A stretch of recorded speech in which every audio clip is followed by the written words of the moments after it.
Para vocês que no YouTube eu tenho um canal de videoaulas bem doméstico, super simples, mas tem lá aulas de história, de geografia, de atualidades, algumas coisas da Olimpíada de História da Unicamp e o canal é o professor Horácio Ferraz, né? Tá na descrição já. Estogel, professor Horácio Ferraz, tá na descrição. Acessar e se inscrever lá, dá uma força. Vamos mudar pra cá sobre podcast, sempre tem que ter a introzinha. E vamos começar nessa parte aqui, tá bom? Porque essa parte aqui foi quando começou, né, a Guerra Fria, a política do negócio. E o que era? Vocês podem ver nesses mapas aí, que foi a divisão... Não vou falar de onde eu peguei esses mapas, porque meio que foi de métodos não legalizados.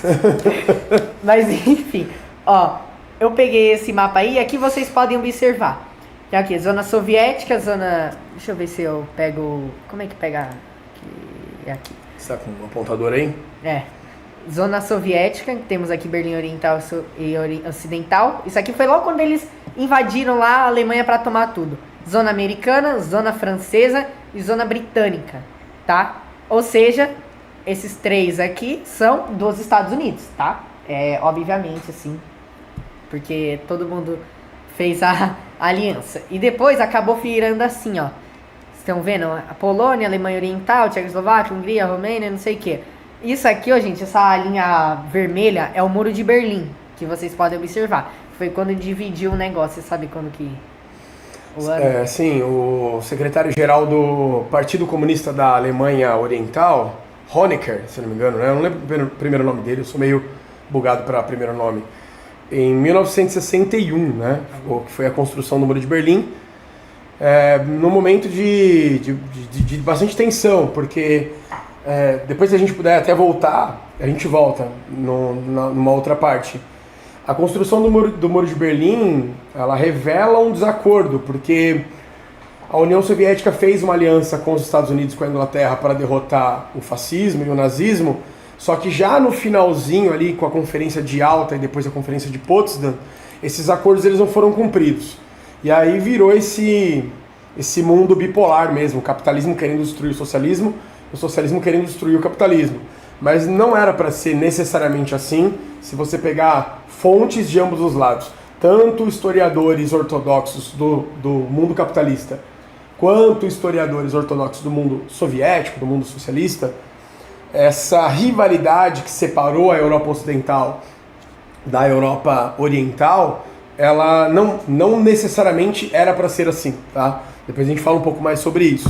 Mas o Muro de Berlim em si, ele foi projetado em 1961. Então foi um pouquinho depois, assim, da Segunda Guerra. Sim, um pouquinho depois. Um pouquinho depois, né? 15 anos depois aí, basicamente, né? Do final da Segunda Guerra. Uhum. Vamos pro próximo slide aqui, que aqui, ó, gente, eu separei uma foto aqui aqui, ó, justamente do Muro de Berlim, tá? Aqui, ó, gente, temos aqui as alianças que ficaram logo no início da Guerra Fria, tá? Quando construiu o Muro de Berlim, e aqui temos os países da OTAN, tá? Que aqui eram os Estados Unidos, que comandava tudo, lógico, né? Tem que ser os Estados Unidos em tudo. Aí eles comandavam Portugal, França, Itália, Grécia, Turquia, todos esses países aqui. E aqui a União Soviética comandava esses outros. Os países que estão rosinha, digamos assim, são os países neutros, tá? Porque a Espanha teve a Revolução Espanhola antes da Segunda Guerra também. Foi comunismo contra capitalismo e fascismo e foi isso aqui. Temos o Muro de Berlim. Então, só para vocês terem uma ideia, o que a gente quer dizer com essa parte? União Soviética entrou de um lado, Estados Unidos entrou do outro. Pegou lá, dividiu no meio, cada um ficou com uma parte da tecnologia dos nazistas, o que deu um grande avanço para a Guerra Fria. Sim, é importante, assim, eu gosto muito de tentar voltar um pouquinho no momento em que a Segunda Guerra Mundial ela acaba, né? Nós vamos falar depois de corrida armamentista, então só para, sei lá, adiantar um pouquinho, essa Operação Barbarossa, a Batalha de Stalingrado, onde o Exército Vermelho de Stalin, ou seja, o Exército Soviético, ele rompe as forças nazistas, o Hitler. Até esse momento havia uma aliança entre Moscou e os Estados Unidos, ou seja, entre o socialismo e o capitalismo, com o objetivo de destruir o inimigo comum. Quem era o inimigo comum? Hitler, o nazismo. O fascismo e o nazismo eram os inimigos comuns. Então, tanto as democracias, Estados Unidos, França e Inglaterra de um lado, quanto a ditadura socialista de Stalin, a União Soviética do outro, estavam empenhadas em acabar com Hitler, acabar com o nazifascismo. Entretanto, há um desacordo no final da guerra. E é uma coisa que talvez muita gente que estuda a Segunda Guerra e que estuda a Guerra Fria não lembra, é que dos 3 grandes líderes mundiais do final da Segunda Guerra, quem são esses 3 grandes líderes mundiais do final da Segunda Guerra? Winston Churchill, primeiro-ministro da Inglaterra, Franklin Delano Roosevelt, presidente dos Estados Unidos, e Joseph Stalin, premier lá, o chefe do Partido Comunista da União Soviética.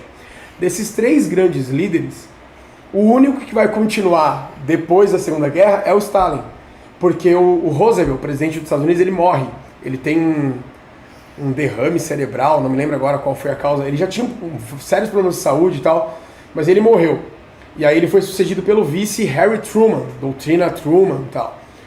E o primeiro-ministro Winston Churchill, que é o cara que vai chamar isso que você colocou no mapa de cortina de ferro, ele vai dizer que o leste europeu é uma cortina de ferro e caberia às nações capitalistas impedir o avanço do socialismo pelo mundo europeu. Winston Churchill ele perde as eleições, ele não consegue se reeleger e logo depois ele morre também. E aí vai entrar um novo primeiro-ministro na Inglaterra.